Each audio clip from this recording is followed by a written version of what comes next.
Hello and welcome to Revsportz. I'm Gargi Raut and I'm here with the two men from the cricketing community who need absolutely no introduction. Their aim has been to bring the community together.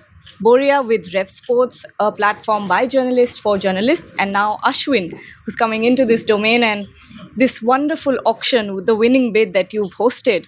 I really need to know, Ashwin, where did this stem from? What is the motivation behind it? Because now, with the age of social media, you rarely see the integration of fans and media. Look, I think we are in a changing landscape. The domain has definitely shifted. Once upon a time, I think Boryada belongs to a generation and lineage of journalists, if I can say that, wherein people were almost always getting reported to about what the players are doing, what the cricketing inside is. Now there's a lot of speculation on one side and also a lot of information that's available to the fans. And when I do open up social media today, which is an integral, whether you like it or not, it's inside our house now. So whether you like it or not, people have a lot of opinions, and some of those opinions are debatable. Some of the opinions are amazing, and some of the opinions you don't have to necessarily agree. But I do see a massive influx of intellectual capacity coming into the sport. And are we open enough to say, okay, there is an influx here? Are we ready to listen? And when I engage with those people, I thought last year we did the same auctions. We had a group of owners that came and bid. It was a lot of fun, mega auction. This year I just wanted to get some of the best minds around the country who give opinions. For example, Crazy Nix is someone I actually quite watch engagingly. I love. He has got a strong voice and at the same time a very mature one. So getting all of them under the one roof to have prepared well for an auction. Sometimes it's just easy to turn up at the auction like this, right? A mock auction, you don't have to spend. You just turn up, bid, sometimes irresponsibly, but this can be a real medium where the fans can associate, and also if tomorrow franchise is watching, they can take this as a some sort of a pilot. I mean, one more question to you before I come to you. You're Ashwin. You could have gotten tens and thousands of experts here and brands for what it is, but the conscious idea to bring fans, to bring influencers, to bring people who talk about sport who are necessarily not celebrities. What's the motivation behind that? I do think they're all celebrities. Personally, depends on what you call a celebrity. Again, I believe how you rate yourself is how the world will perceive you. If the world doesn't agree, it's fine.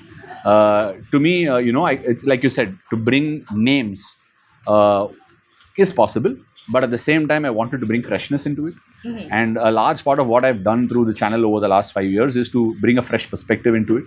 And most importantly, like Boryada has repeated again and again, it's about wanting to enjoy myself. It gives my creative side a real license, right? So this is a part that I always wanted to do. In fact, I do believe there is even better scope, like a fan watch party or whatever it is. So community coming together to do something, we will always agree to disagree. The beauty of it is somebody watching or being here on the show saying that I'm wrong. It's absolutely okay for me. Being vulnerable is absolutely enjoyable. Boria, again, in the age of social media, media has become disconnected. How important is it to have gatherings like this where there is real integration? You see, most of the people here, you and I, have actually engaged on social media, but our lives have become like that we don't actually meet. So he deserves, not only him, I mean, in fact, it's important when you're saying this, his team. Preeti, for example, Sudarshan, Karthik, people who were in touch with us, to have put this together. Flight disruptions everywhere. The team was on the money at any point in time to make sure that people were allowed, able to come here. So I think this is fresh. I think this is great in the sense I was delighted to be able to meet so many people from the community. So in that sense, more power to him. He's actually breaking new ground. I've written this column, Gargi, that he could have easily got a commentary contract and got no money. Could have done for Sky, could have done for ABC, could have done for anyone. He's got the nous, the cricket brain, and the pedigree. He's actually trying something new. Anyone who tries something new will always face obstacles. In his case, it's hard. The easier thing would have been to go on the other side. So congratulations to him and his team. And the best part is he doesn't want to stay restricted to cricket. That's a problem for us because he will challenge us. But that's okay. That's okay as far as, if Ashwin comes into Olympic sport, Indian Olympic sport will benefit. So the quicker he does that, travels with us to an Asian Games or the Olympic Games, I will welcome that opportunity. We've got two of the greatest cricketing minds in the countries, and it would be a crime if I didn't ask this. Looking back on the India versus South Africa ODI series, and 2-1, India wins the series, but you can criticize the bowlers, the fielding till the cows come home, till dusk turns to dawn, but there is a factor here which is due. We've spoken about this. We've had very long conversations about this. ODI games going back to that day game format. Is that something you would want BCCI to consider? It's not just the BCCI, right? It's also ICC also has a part to play in this. Let's understand the fulcrum of how this began. You had colored clothing and white ball under lights for the marketability of the game. But today, the heavy marketability of the game depends on T20 largely. In fact, I feel ODI is losing ground on that. Two good sides in South Africa and India competed in India after a long time to give us an amazing series. And that also petered out into India winning the series hands down after they won the toss in the last ODI. So, in many ways, how you fluctuate this, whether you want to go to the day game with red ball again, okay, or you want to shift it. Even before the 2023 World Cup, I had mentioned this, that if India have to get a title going, India is an exceptionally skilled side. Now the debate between skill and power is always going to come up again and again. Can teams match India skill to skill? I have my doubts. Can India be beaten skill versus power? Yes, they can. And the more the skill is being exhibited, cricket is a game of skill, great skill. The more and more that turns into power, like you said, like you know very well, hockey went that route. And I would like to think that when it's skill, India will always come out trumps, and we will start churning people and never end that in terms of the kind of skillful cricketers we produce. I would love to see a certain amount of skill in ODI cricket, and whether that comes from 11:30, 12 o'clock start or a 9 o'clock start is up to the administrators to look at. But I definitely think that's something. Ash, in the auction today, we spoke a lot about bowlers. You also made the point in our auction review show, which people will, by the way, see on Ash Ki Baat and his YouTube channel. It is a plug, and I'm doing that. So, yes, that's fine. But on a serious note, as a bowler, when I see bowlers 360 getting chased, it's as if we are reducing bowlers to caricatures and we are happy about it. Why is it that a bowler is not giving less than 80 runs? I mean, look at Kuldeep Yadav the day he bowled without due. I mean, he was exceptionally good. Do you think people need to at least think that it has to be, what is sport? Ultimately a level playing field. Is that getting lost? Most certainly is, because you saw Devol Brevis hit Kuldeep Yadav for a 6 in Raipur, or it is Raipur, I think, or Ranchi maybe, I'm not sure. And that ball travelled a mile inside, and that's pure power. The same shot attempted at Vizag with a bit of hold in the daytime with an old ball went to short mid wicket. So now short mid wicket to out of the ground is a long way away. You know that, you've been covering the game for a while. And as a bowler, you're used to beating batsmen with the quality of your skill and revolutions. It's happened to me so many times when I played also. You think you bowled a great ball.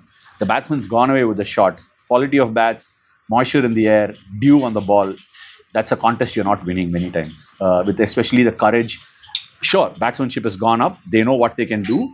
And that's also coming with a lot of power. Power is a component that cannot be overlooked. But skill, again and again, with even playing conditions, is a delight to watch. I'd still want to see a batter facing Kuldeep Yadav, nudging him around the corner, play the lap sweep and play a cut. Earn that ball to be cut for a boundary by making Kuldeep make that mistake. I don't want to see him bowl a good ball, a mistimed hit carrying over the boundary. It's not the ideal way to look at the game. Yes, I'm talking from a spinner's perspective, but it does happen. Don't we have fast bowlers bowl a lovely ball edged away for a boundary? That is something that we can get used to. Look at the sizes of the edges and the blades these days. In fact, we had a chat off camera about how Eden can be a much bigger ground than what it is. So, as it is, some of the norms of the game, you have these LED boards from which the players need to be safe. There is a 5 meter from the LED boards to the skirting. That's a 5 meter already lost. And then for the safety of the player, there's another 5 meter from the outside perimeter to the LED board. So you lose 10 meters. And sometimes when you're showing distances on before the match, you're showing 63 meters to the straight, but nobody is showing the 48, 50 meters to the corners, right? So these are small facets of the game. Breaks careers. You asked us both about the auction. What about you? I mean, ultimately it was meant for people like you who have a voice. We've evolved into being integral to the ecosystem. You flew in early. You were part of the auction all day. Can you tell us a little bit about your experience of the auction? It's been lovely. I mean, none of us ever took it lightly. None of us took it as jest. And I love how prepared everyone else was. It was a serious, serious auction here. And really, I want to talk about the empowerment that's happened for young people out there. And empowerment is not just about giving, people a platform. It's also about empowering others to make sure that those voices are being heard, which I think is what you did very, very well. So thank you for that. But last question before we close the show, unless you want to ask something. Speaking of headlines, because we've been speaking of headlines, you are someone who's very outspoken. You've now meandered into the media domain. We've heard Gautam Gambhir being very straightforward, very blunt about whatever he says. If you are someone who's in that position, do you hold back? Do you speak your mind? How would you sort of take that position? It's a very tough question to actually take for someone like me. I'll tell you why. You did say outspoken. Yes, I do give my opinions, but I'm very sensitive to certain facets of how empathy needs to be given to players. And consistently, one of the thing that I do get here is that I bat for people. I don't bat for people. I bat for what's right. And what maybe right and wrong is very debatable. What's right to you may not be right to me. But since I've been on the other side of the fence, there are decisions that you cannot make sometimes. Like I've seen coaches be in positions where they haven't made a decision, right? But that's just the way it pans out. It pans out because you need to give continuity to a certain player. And at the end of the day, a team is taken on the park because the captain has to deal with those players. So whatever said and done, cricket is still largely a captain-driven sport. Coach plays a role of having to, communicate, facilitating good practices, good methods, good team cultures, good environments where people are able to express yourself. And last but not the least, like I mentioned already, there are no heroes and villains in a sport. A sport is a direct depiction of what life is, right? Like we go out there and there is no camera, start action, rolling, retakes. We see that all the time. You go there, you watch the ball, you hit it. You watch the stump, you bowl the ball. You execute your skill on a certain day. And I have been in situations where I try hard and on a day it just doesn't work. It doesn't go your way. And that's how sport is supposed to be. Whether you learn out of it or whether you try to, bail yourself out of the situation is an individualistic choice. There are people who are good at certain skills and who aren't good at certain skills. But genuinely, to make just one person accountable for a win or a loss is not fair. And because it's a team sport, and if we don't project it as a team sport, what does the next generation watching the game learn? So these are genuine thought process that I have, and I try to push this. And at the end of the day, I want to be right about what I think I do. If I believe I'm right and my conscience permits me to do it, I will. And there are ways in which you look at a situation. When something's gone wrong, I look at the why and not the who, right? If it's the who I want to dish out on, then it's not fair. Allow me to just quickly ask one more. By the way, again, coming back from this auction, you give your opinion and the impatience. I mean, what was the moot point about this auction today? You got the cricket community together. When this cricket community provides their opinion on social media, I oftentimes see impatience, restlessness, abuse. It has become a part of our narrative, the toxicity of this whole thing. As a voice, former cricketer, credible voice, do you think the impatience of the Indian fan is something that worries you? Jaiswal, 2 failures out of the team. Gautam Gambhir, the worst coach of all time. Virat Kohli, after 2 ducks in Australia, has to retire tomorrow. Now with 300s, the greatest of all time. The impatience of the fan is troubling for me because Gautam, for example, now is getting enormous abuse. That is a problem. When you're getting this community together, do you want the community to unite? Tough, right? Tough one. Look, the attempt to get, I won't call this a cricket community. It's a gathering of cricket interested geeks, right? Some nerds.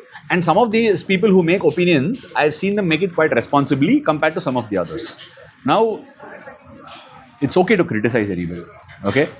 The attempt from my side and people likewise should always be to reason out the criticism. Like for example, there was a debate on whether Riyan Parag should step into the ODI setup, right? Now, it should never be about Riyan Parag is good or bad. It should be about what merits Riyan Parag's selection and what doesn't work in favor of that. Whereas we often get into this pelting of stones on characters. What I'm really concerned about is character assassination.